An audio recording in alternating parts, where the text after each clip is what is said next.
Welcome to Weekly Pulse, your heartbeat to what's trending in sports. All right, this Saturday, UFC 251 will be taking place in Abu Dhabi on Fight Island, but we'll see a change in the main card after Gilbert Burns had to pull out of the fight following a positive COVID-19 test. Our friends over at MMA Junkies tell us about Jorge Masvidal's new opponent and debate who will come out on top.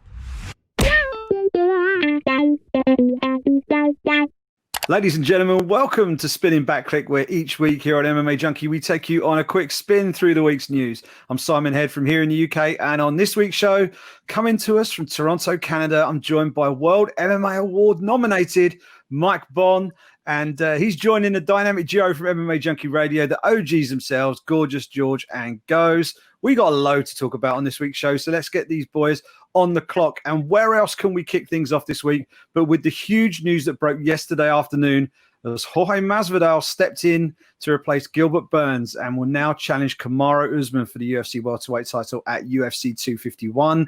The news of Burns' enforced withdrawal was a bit of a shock given his failed COVID-19 test, but the UFC striking a deal with Masvidal after everything that had gone before it and the public disagreements over pay made the entire MMA world sit up and take notice. Let's kick off this week's show with a quick reaction from you guys. What was your first reaction when you heard that Masvidal was stepping in? And just how surprised are you to hear that this fight is actually taking place this weekend? We'll kick off with 3 minutes on the clock. Mike, lead us off. Definitely a little surprised, just not because Masvidal wants to fight. I mean, that part is not surprising. His name is Game Bred for a reason. I'm not surprised he wants to take a fight on short notice like this. It's just all the logistics behind it.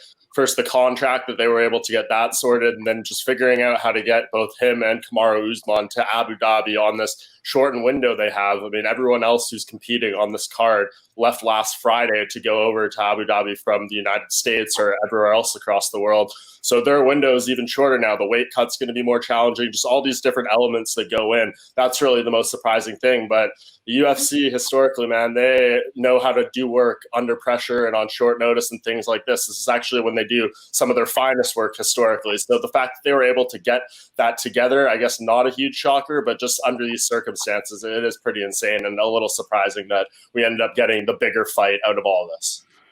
Yeah, it's pretty incredible, George. I mean, the Gilbert Burns fight was obviously an interesting fight, and it sort of sucks for him that he's missing out. But the fans are getting the fight that they want right now. I mean, how shocked were you when you found out that this was actually going to happen? Boy, I was back and forth.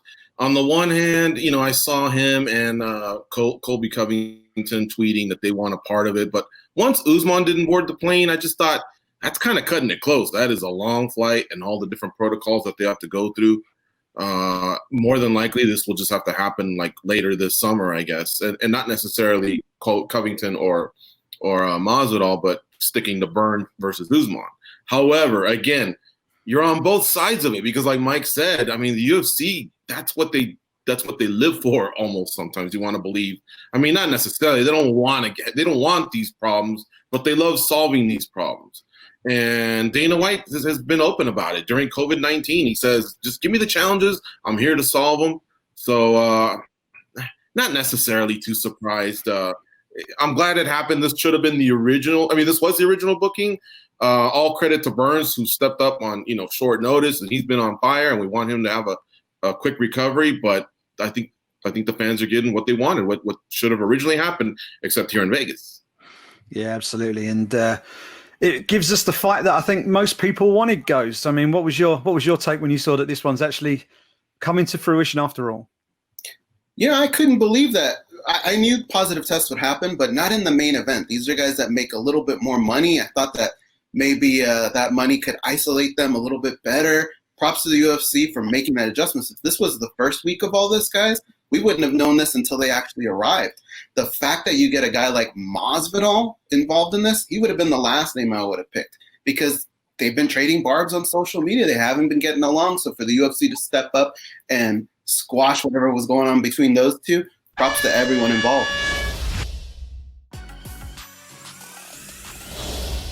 Absolutely. And now we know the fight's happening, guys. I guess it's time to start looking at what's at stake as Usman puts his 170-pound title on the line against Masvidal this coming weekend. Now, as we know, it's a short notice fight for both men who've signed to face each other with just 6 days' notice. and they're going to fly over to Abu Dhabi pretty much now, I would imagine, getting on a plane. But which man is taking the bigger risk in this fight? Is it Usman, the defending champion, who's agreeing to a very dangerous opponent change with very little time to adjust? Or is it Masvidal, who wants his big title shot and is cashing in his chips now on a short notice opportunity against a man who's pretty much had a full training camp? We'll do 3 minutes on the clock again for this one. George, you can go first. Well, I would say that it's pretty simple. I think Masvidal's taking the biggest risk because he didn't have the benefit of a full camp. I mean, I think he shut it down about 5 weeks ago when they went in the direction of Burns. And now he did tell us back in April when we had our 13-year anniversary show, I moved in my coach, Paulinho Hernandez, with me when I bought myself a big house. I always wanted to have my coach near me. That way we can train in the morning, afternoon, evening, or even at 1 a.m. So has he been breaking a sweat? Sure he has. And so it's not like he's been behind the 8 ball, but that's not a whole camp either. Now, Usman's also had some struggles. They split the camp in 2. He didn't have the benefit of his coach, Henry Hoof, the whole time. But both sides honestly are coming up a little, limping in a little bit. But I would say Masvidal's taking the bigger risk. Yeah, where do you see this goes? Who's going in there with the bigger risk? Who's in better shape going into Fight Night this weekend? I'd have to say Kamaru Usman's going to be in better shape for sure. He's got a full camp. The bigger risk, it's really, really close, guys. I'm gonna say Masvidal as well, just because I don't care what kind of shape you're in, whether you stay in shape or whatever. There's a difference between staying in shape and being title fight ready, and that's so difficult. We've seen Jorge Masvidal in this situation before when he fought Benson Henderson and had to travel across the world. Kind of the same situation on short notice. He had a little bit more time there, but he looked pretty decent in that fight. He looked really good, but the one thing that we were left with at the end of the fight was, I think if we had a full camp Masvidal, that fight could have gone a different way, and I'd hate for him to have that feeling in a title fight. So it's very difficult here, guys. He's got a lot to protect. He's got that BMF title, right? The baddest on the planet. Like, come on. That's something you got to protect, but he's got that little loophole where even if he were to lose this fight, he's kind of got that Conor thing where you can always go back and say, well, let's do the Nate Diaz rematch. Hey, there's unsolved business there with Rocky, right? There's Colby Covington. You could always do that. So he has lives, but I think he's still taking the biggest risk here. Yeah, what do you think, Mike? I mean, as Goz just said, he had options galore that he potentially could have followed, but is he doing the right thing taking this on short notice, do you think, Masvidal? I think he is. I mean, if we're talking about who's taking the bigger risk, I gotta disagree with both guys. I think it is Kamaru Usman. It's always the champion in these conditions. I mean, look at how much all this coming together. He is the one who is fighting the guy that if he loses, he lost to someone on short notice who didn't have the full camp. Yada yada yada. Jorge Masvidal not supposed to be here in the minds of a lot of people. He was the 2019 Fighter of the Year. He really brought himself back up to this point, and I think a lot of people thought he would never get this opportunity. So for him, this is icing in a lot of ways. If he can win, it's great. But for Kamaru Usman, he's got the winning streak. He's trying to make this big legacy. He is the champion. He ultimately, just in that position alone, has more to lose here. After the break, the MMA Junkies give their predictions for the main card. Find out who they pick after the break. We're back on Weekly Pulse. Someone else who's going to be making a few headlines at the end of Fight Night, I would imagine, is Paige Van Zandt. This weekend's event sees her compete in the final fight of her current UFC contract. The flyweight has made clear that she intends to try her luck in the open market at the conclusion of her UFC deal. And the 26-year-old is likely to have no shortage of offers, whether it's in MMA or maybe even beyond that.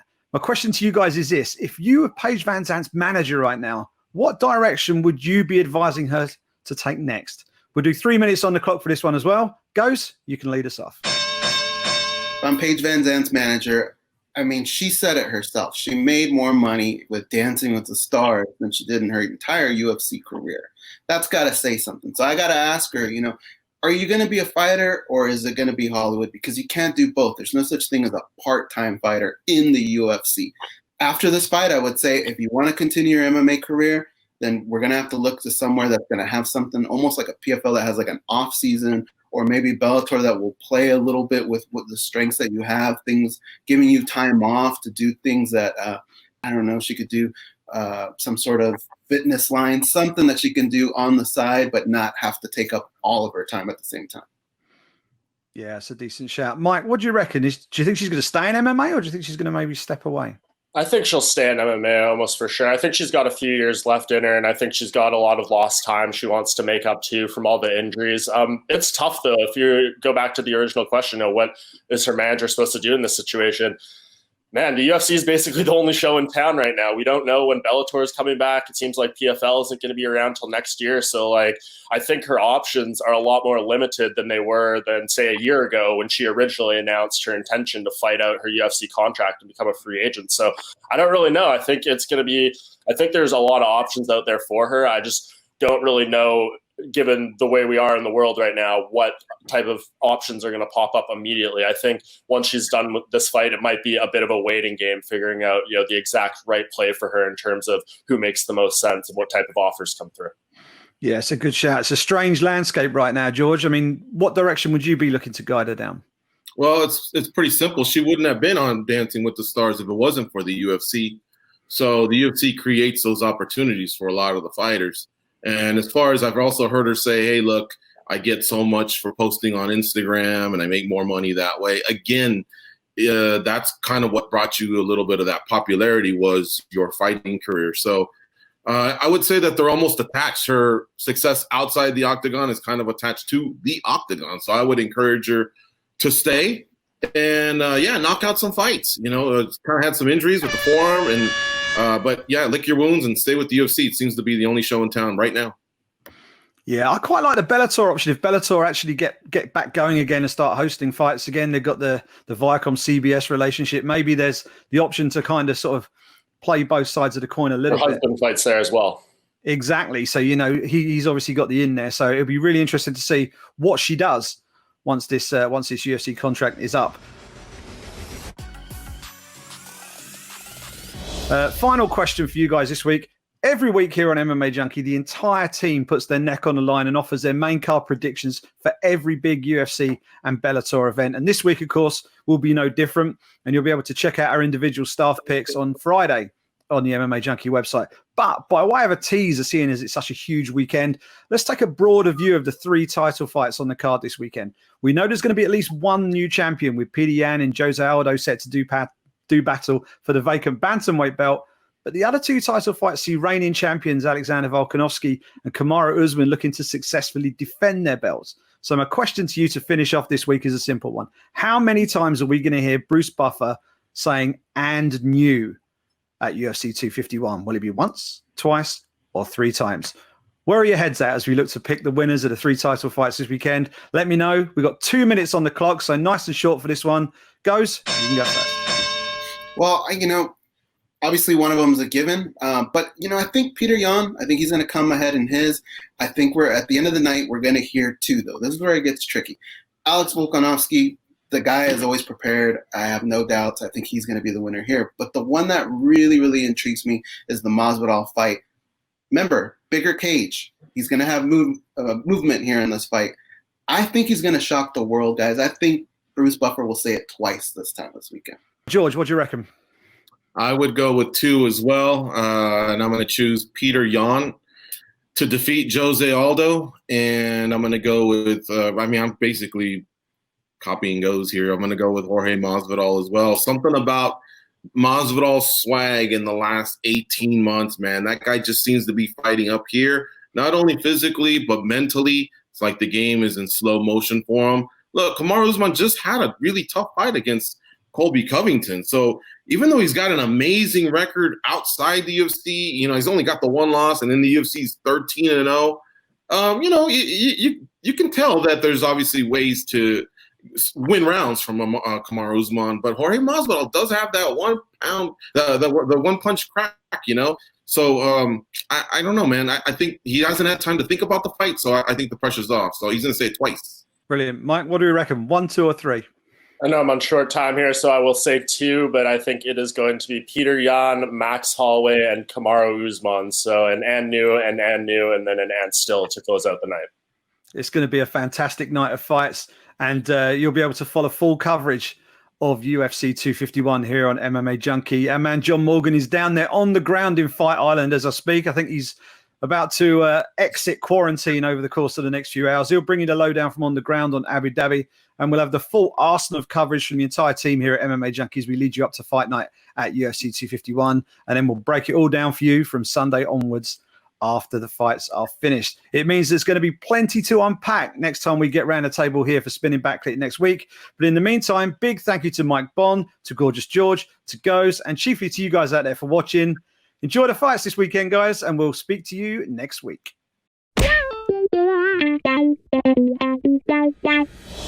That's it from us at Weekly Pulse, your heartbeat to what's trending in sports. Hey sports fans, if you want to see more videos like this, check out some of our other ones right here. And if you like what you see, hit the subscribe button and stick around for more from USA Today Sports.